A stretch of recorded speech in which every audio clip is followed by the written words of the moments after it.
बाहरी दुश्मन से तो लड़ा जा सकता है, लेकिन जब घर का ही कोई भेदिया हो तो उससे आखिर कैसे कोई लड़ सकता है। यही कुछ चल रहा था वर्सोवा विधानसभा क्षेत्र में, जहां एक तरफ भारतीय जनता पार्टी और उसकी सहयोगी पार्टियों के टिकट पर चुनाव लड़ रही थी भारती लवेकर, जो कि वर्सोवा विधानसभा चुनाव क्षेत्र की वर्तमान विधायक हैं। लेकिन भारती लवेकर के सामने कांटे की जो लड़ाई थी वो राजुलताई पटेल के साथ थी। लेकिन इससे पहले राजुलताई पटेल की गणित जो है वो सही हो पाती कि बलदेव खोसा सामने आ गए। बलदेव खोसा एनसीपी और कांग्रेस पार्टी के उम्मीदवार थे और अंतिम जब काउंटिंग चल रहा था, वोटों की गिनती चल रही थी, तो बलदेव खोसा और भारती लवेकर डाल डाल और पात पात की तर्ज पर एक दूसरे को चुनौती पेश कर रहे थे। लेकिन अंतत्वा उनके पार्टी के लोगों ने स्वयं कहा कि जो जीता वही सिकंदर। ऐसे में पार्टी ने एक बार फिर जो विश्वास जताया था भारती लवेकर पर, उस विश्वास की कसौटी पर भारती लवेकर अपने आप को खरी साबित करने में कामयाब रही हैं। और अब बात करेंगे घाटकोपर पूर्व विधानसभा क्षेत्र की, जहां सबसे अमीर उम्मीदवार पराग शाह, जो महायुति के टिकट पर चुनाव लड़ रहे थे, शिवसेना और भारतीय जनता पार्टी युति के उम्मीदवार थे, और एक बार उन्होंने फिर से जीत का परचम लहरा दिया है। पराग शाह के सामने कड़ी काफी चुनौतियां थी। वहां से वर्तमान जो विधायक थे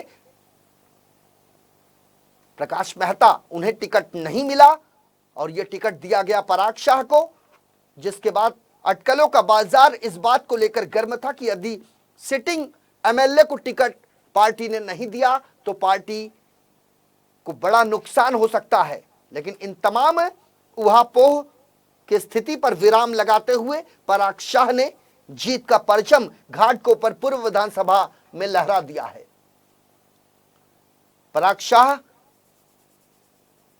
जैसे जैसे गिनती आगे बढ़ी, वैसे वैसे पराग शाह और दूसरे उम्मीदवारों के वोटों का अंतर बढ़ता चला गया। सीट पर वोटों की गिनती पूरी होने के साथ ही पराग शाह ने 53,319 वोटों के बड़े अंतर से जीत हासिल की है। चुनाव आयोग की वेबसाइट के मुताबिक पराग शाह के कुल 72,988 वोट उनके खाते में गए हैं, जबकि नंबर 2 पर रहे महाराष्ट्र नवनिर्माण सेना के उम्मीदवार सतीश सीताराम को 19,686 वोट मिले हैं। आपको बता दें कि यह सीट मुंबई सबर्बन जिले का हिस्सा होने के साथ मुंबई नॉर्थ ईस्ट लोकसभा निर्वाचन क्षेत्र के अंतर्गत आती है और इस सीट से बीजेपी ने पराग शाह, कांग्रेस ने मनीषा संपतराव सूर्यवंशी और महाराष्ट्र नवनिर्माण सेना ने सतीश सीताराम को चुनावी मैदान में उतारा था।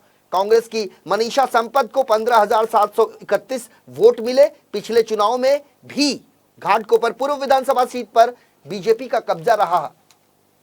2014 विधानसभा चुनाव में यहां से बीजेपी के दिग्गज नेता प्रकाश मेहता विधायक चुनकर आए थे। उन्होंने शिवसेना के नेता जगदीश चौधरी को 40,127 वोटों से करारी शिकस्त दी थी। प्रकाश मेहता इस सीट से लगातार दूसरी बार विधायक चुने गए थे, लेकिन इस बार बीजेपी ने उनका पत्ता काटकर पराग शाह को टिकट दिया था और पराग शाह चुनाव जीत गए।